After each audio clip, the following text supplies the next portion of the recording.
Hello everyone and welcome back to my sewing room. My name's Diane and this week I would like to share with you this rabbit quilt. So this week's video is slightly different from my usual videos because I'm going to go into detail over some of the little aspects of making my quilts. This one is a Project Linus quilt and this quilt came about because Glory Grace contacted me and asked if I had a design for a Peter Rabbit quilt.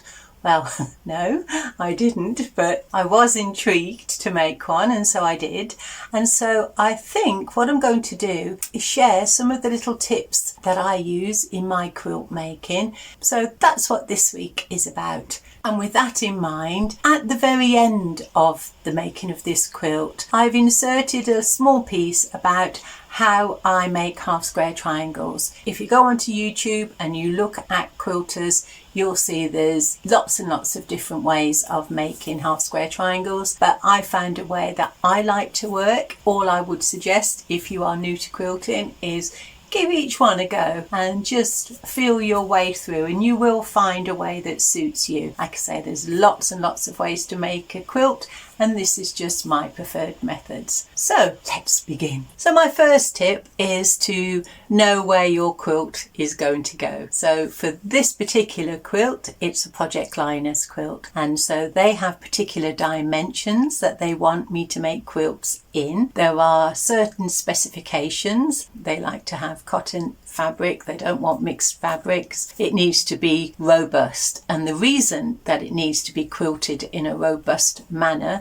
is because the label, as you can see, it says a maximum of a 40-degree wash, but we know that some of our quilts are in hospitals and they wash their quilts at a much higher temperature, and so if it is really well made, well sewn, no loose seams anywhere, you'll be safe to go through that sort of hard life. So I'm talking about a utilitarian quilt all the way through here, this rabbit quilt. That's a big difference. Again, know your audience. Where is this quilt going to go? Because if it's a show quilt, you wouldn't make it like this. If it's a wall hanging or a piece of wall art, you might pay more attention to particular details that we'll cover later in the quilting. So know your audience, know the size. So the first thing I did when making this quilt was to draw a square of graph paper. So each of these squares on the graph paper is representing a 3-inch square of fabric, and so I drew out a square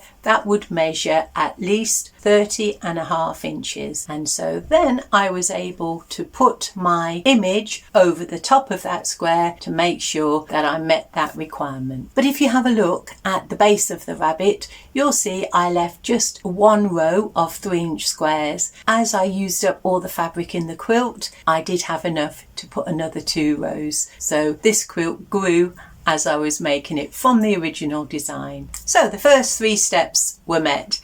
I knew who the quilt was going to go to, I knew the design of the quilt, and I knew the size of the quilt. So the next thing was my fabric selection. And this is a quilt that I've used up all the things that I already had. I haven't gone out and bought anything new for this quilt. The main body was leftover backing that I used on the Beagle quilt that I recently made. And most of the squares on the background were from a selection that I was given last year by one of our lovely viewers, Estella. She donated some fabric to me so I could make some patchwork quilts, and I had some of that left over, so that was the background that I was going to use. She also donated that pink there in his ears and his nose. So this is the brown, and to that I looked for some white for his tail. This is the fabric that Estella gave me, so there were some fat quarters. And so my next tip is to gather together all the fabric that is at my disposal for the quilt. So I audition quite a lot of fabric, I lay it all out. I might not necessarily use it all, but I want to make sure that there's enough for this project in hand. And so once the fabric selection was made, I tend to look at the trickiest part of the quilt. So his ear and his eye were the trickiest part, I thought, and so while I'm full of energy and enthusiasm, I tend to start on the difficult parts first. So it doesn't really matter what sort of ratio you have of white of black. I tended to use 1 3/4 inch strips or pieces. As long as the overall block finished at 3-inch square, that's fine. So my next step was to sew 2 3-inch squares together to form the piece of his body that goes beneath his eye. And I knew that working with this design, I would be joining lots of the 3-inch squares together for his body. And so what I decided to do was to cut strips width of fabric in the brown body, 3 inches wide, and sew those together and then slice those into 5.5 inch pieces. So it was 3 inches by 5.5 inches because I knew that would save me some time. So I did that next. And then I sewed his eye together. And then I worked on his nose. Now his nose is a little bit different because there's an easy snowball on the corner. And basically all I did there was just to take a little scrap piece of the pink.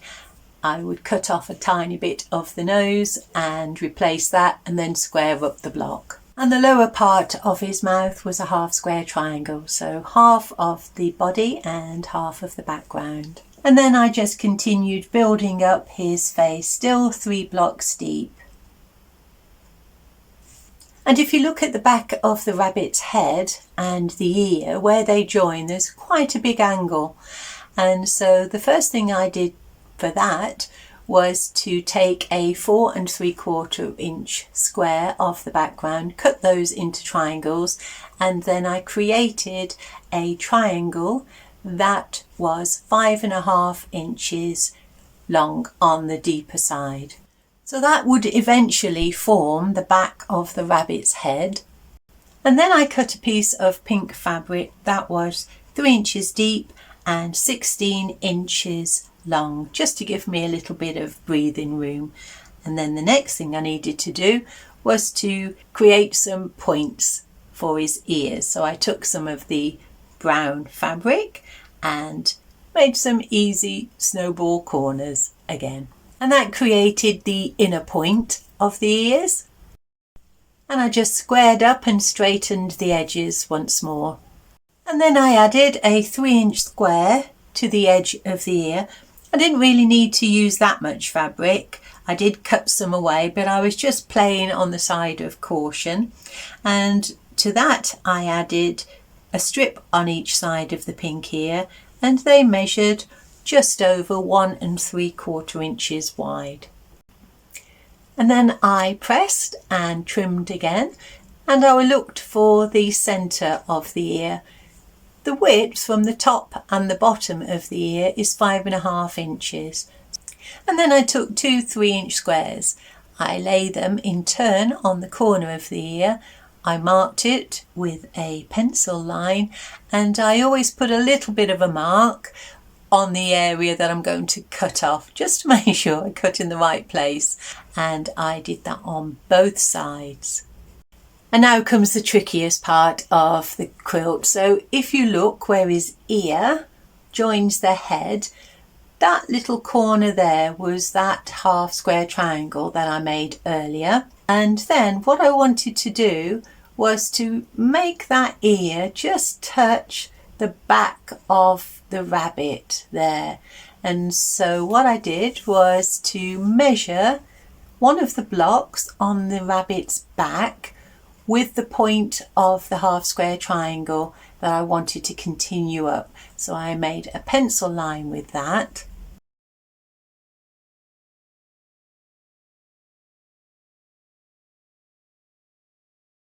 And then I sewed along the longest part of that half square triangle on top of the ear that I'd already formed. And everything seemed to be coming together really nicely. So I measured, trimmed, I pressed and trimmed again, and everything seemed to be okay with his ear. And I built up the blocks below. So the more experienced quilters of you now who are watching this will be saying, "What are you doing, Diane? You've got a half square triangle, it's facing the wrong way." I know. I didn't realise until after I finish this section. I was so concentrating on getting the angle of his ear and the head together that I did make a little bit of a mistake, but you'll see that in a minute. And that's another tip I would like to pass on to newbie quilters. Have one of these and one that's nice and comfortable in the hand, because we're all going to unpick at some point. Just don't let it get you down. Just when you see the mistake, don't think about it, don't cuss, just grab this and unpick, and you can put it right and move on. And I'll show you how I put this one right.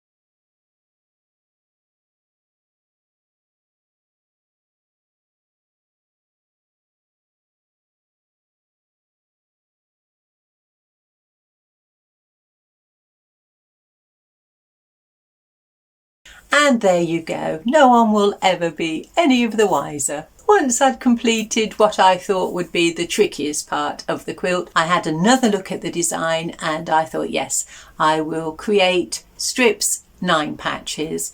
And so I took out the design again and I sort of overlaid a grid in 9 patches across the whole thing, so that would give me an easier way of working. And so my next step, after I'd made that 9 patch decision, was to take 3-inch strips of the fat quarters and sewed 3 strips together, press those and then cut those into 8 inches by 3-inch strips. So then next to me on the floor I laid out a good selection of strips and half square triangles that I could just pull up at random and use in the design process. So then all I needed to do was to look at the little blocks, the 9 patches on the design, and create those in the strips that went from one side of the quilt to the other. And I'll show you how they came together.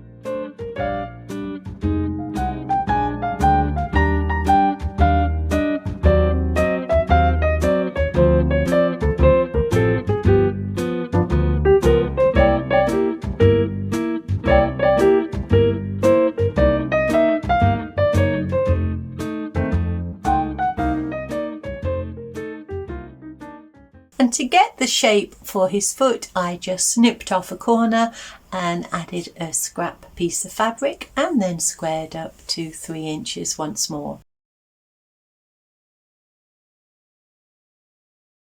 And I kept referring back to the grid on the design at the 9 patches, because even though his leg looks a little bit complicated, when you just think of it being 3 inches, squares or half square triangles in a 9 patch, it does come together really quickly and quite easily. So if you are a new beginner, just to break all these big tasks down into smaller ones, they're not so daunting.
And I had intended to create a pieced butterfly for the little rabbit to be sniffing, but when I was looking in my Project Linus box, I noticed I had some of these lovely embroidered badges or patches. There was one little butterfly and I thought that looks beautiful, so I just appliqued the butterfly on, and I've got to say that I did make sure that it is securely sewn onto the square, and then I did quilt over it as well.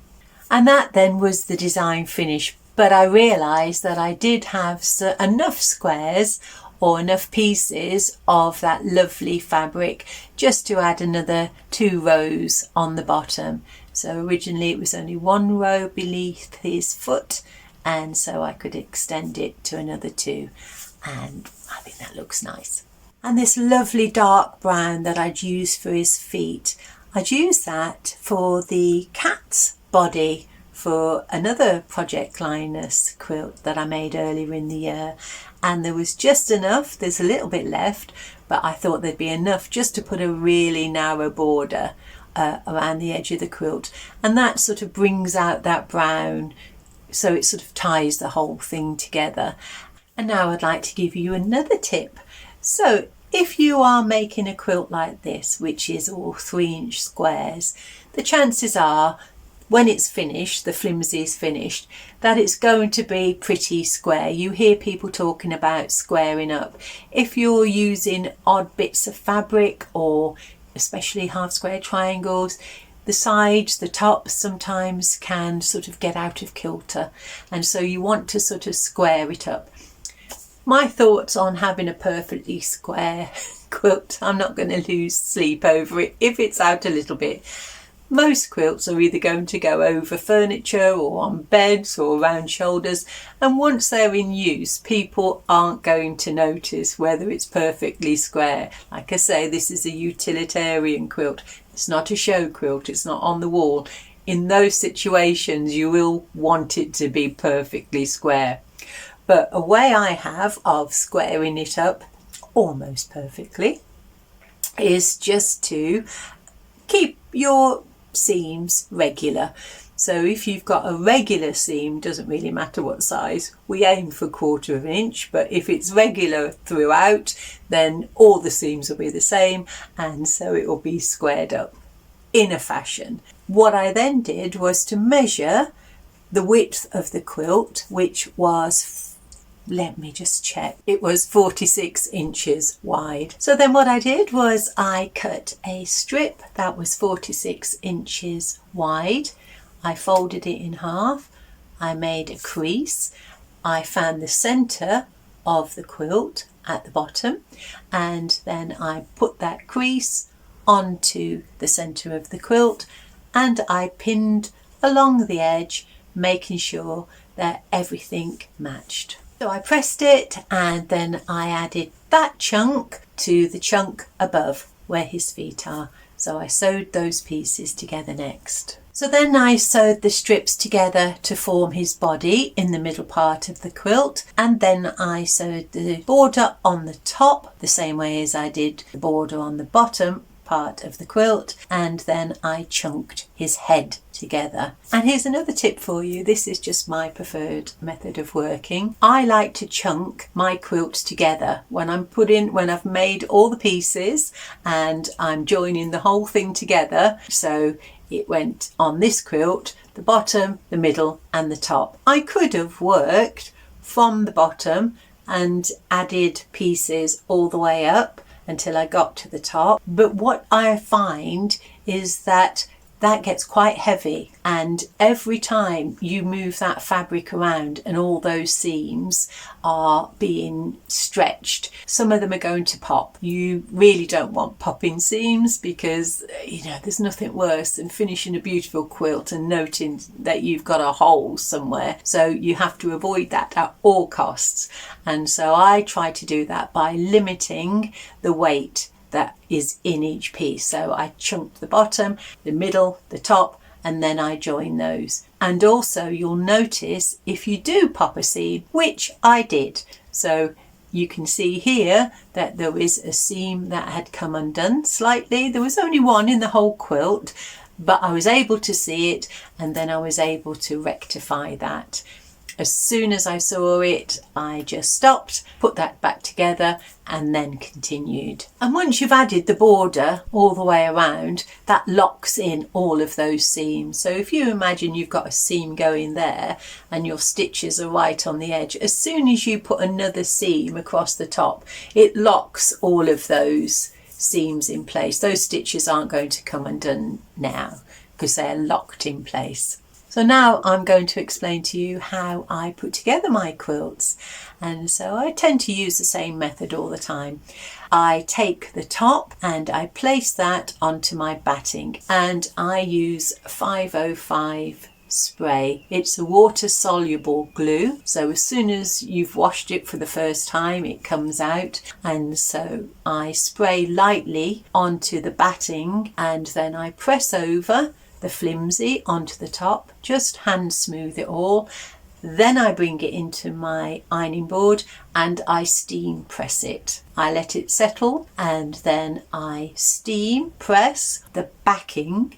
I put that on a flat surface, then I carry the batting and the flimsy onto the top, press that out so it's nice and smooth on top, fold half of the top layer back, which is the flimsy and the batting, and I spray the batting, and then I push that back onto the backing, and then I do the lower half. And then once that's all pressed out nice and neatly, I bring that back in to my ironing board and I press that one from the back so I can see that there's no creases, and again I steam press it. I work from the middle of the quilt and I work out to make sure if there are any bits of fabric that are caught in a crease, that I can stretch those out by my hands and by the iron.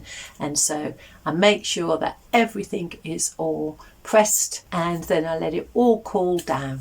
And just a tip, if you are going to use this spray, make sure you use it in a well ventilated area. So everything now has been steam ironed, it's all gone cold, and so I lay that out again flat. And on this particular quilt I wanted to work in a crosshatch, so I wanted to go from corner to corner and I wanted to go across each of the squares. And so what I did was to fold up the bottom right hand corner and just rolled that up to the centre. I didn't make a tight roll. You want that roll to be quite loose, because if it's too firm a roll you'll find it a little bit difficult to get through the neck of your sewing machine, especially if you're on a domestic sewing machine. So a nice loose roll just so that it fits the width of your machine, and then I start in the top corner. And my next tip is to see whether or not you can use your regular sewing foot to quilt it, because the regular sewing foot quilts a quilt much quicker, much faster than a walking foot. Walking foot's a bit slower because the walking foot is designed to go over lots of thick fabric. So if you are using a batting or fabric that has a high loft, so it's quite deep, you might find that you need your walking foot so that it doesn't push the fabric and make creases, because that's what tends to happen. If it's too thick for your regular walking foot, you'll push your fabric along and you'll have all little creases. So on this one I thought I would get away with just using the regular sewing foot, but I did check. So I made a little bit of a line, check to make sure it's not pulling or dragging. Everything was okay, so it was just a case of going across each square. And because I know that all of my blocks are 3-inch squares, I don't need to measure out straight lines. All I need to do is go across a 3-inch square on the diagonal corner to corner, and it keeps itself straight. So I quilted over the butterfly to make sure that was secure, and I stopped and started right on the border, and then I sewed all the way around the border. So when I start and stop the row of quilting, I always do a back stitch, a couple of back stitches.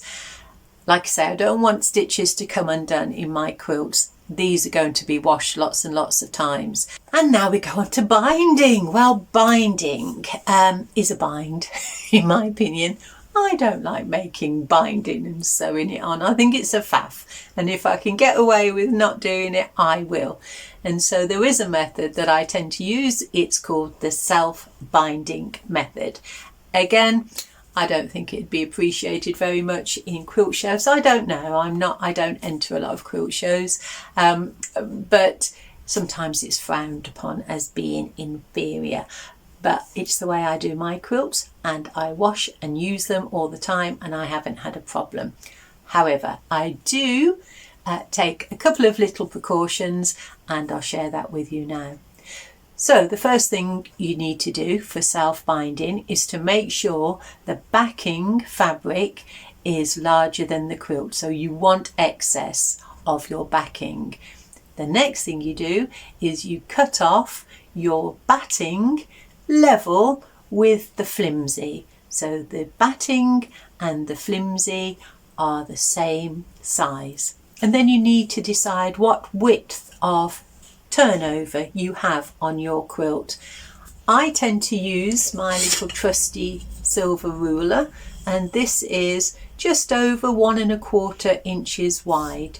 And what I will do is lay that next to the batting and the flimsy, and I will use my rotary cutter and cut the other side. So I've got an excess, a little border of fabric that width all the way around my quilts. So once that's done, I just fold over the edge of the backing until it touches the batting and the flimsy, and I press that with the iron, steam iron, and then I fold that in half again over the border. So this part is going over the quilt. I steam press that down, and then I use wonder clips just to hold it in place. When I get to a corner, I press the outside to the batting again, and then I unfurl that and I make a little corner, little envelope corner, you can see here, and then I bring up that first crease again so that it touches the batting and the backing as before. You can just see that corner now, there's a little square. And now you can see when you bring up the outside again and fold over onto the border that you've created a mitre in the corner. You can manipulate that a little bit with your fingers if it's out. So get that so it's looking nice and neat, and then press that down. And I just use wonder clips all the way around on the corners. And then I take it to my sewing machine and I sew as close to the edge as I can on that border side of the binding. And once I've gone all the way around that binding on the inside, I then move to the outside, and this is where you're adding a little bit more strength. If you sew on the very edge, that's the area that might go into holes. So if you've put another row of stitching there, that makes it flat, but it also makes it a little bit sturdier. And I think that looks quite neat, that double row of stitching. And if you look at the back, you can see there where that stitching on the inside of the border and the binding meets the cross hatch quilting. And now you can see on the back of the quilt all of the cross hatch quilting, and I haven't used any measurements for that, but I think that's straight enough. And there we have a finished quilt. So there's quite a lot of information that I've thrown at you there. I hope it's not too much. Perhaps you might want to go back and have a look at it if you're new to quilting. And if you're a seasoned quilter, you've probably fast forwarded most of this or turned me off. Never mind. Another week. If you are new, at the very end I've added my little tips of how I make my half square triangles if you're interested. So using this method of making half square triangles, there is a rule of thumb. If you want a 3-inch half square triangle, then the original squares need to be 1.75 inches larger than the finished half square triangle. So I wanted to make 3-inch half square triangles for this quilt, and so my original squares are 4 3/4 inches square. And so all you do is you take 2 squares, the colours that you want the half square triangles to be, and you put right sides together. You sew around the outside of the square 1/4 inch. I then press, I snip off the corners, then I cut on the diagonal and I finger press open. You can check at this point to make sure that you're within your sort of 3-inch parameter.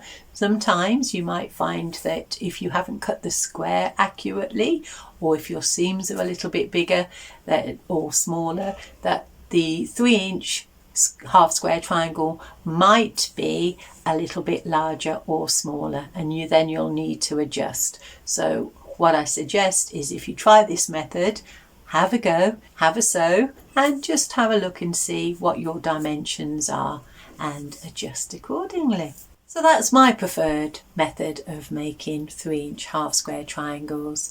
So I hope that all this information hasn't been too overwhelming, and I'll see you another time.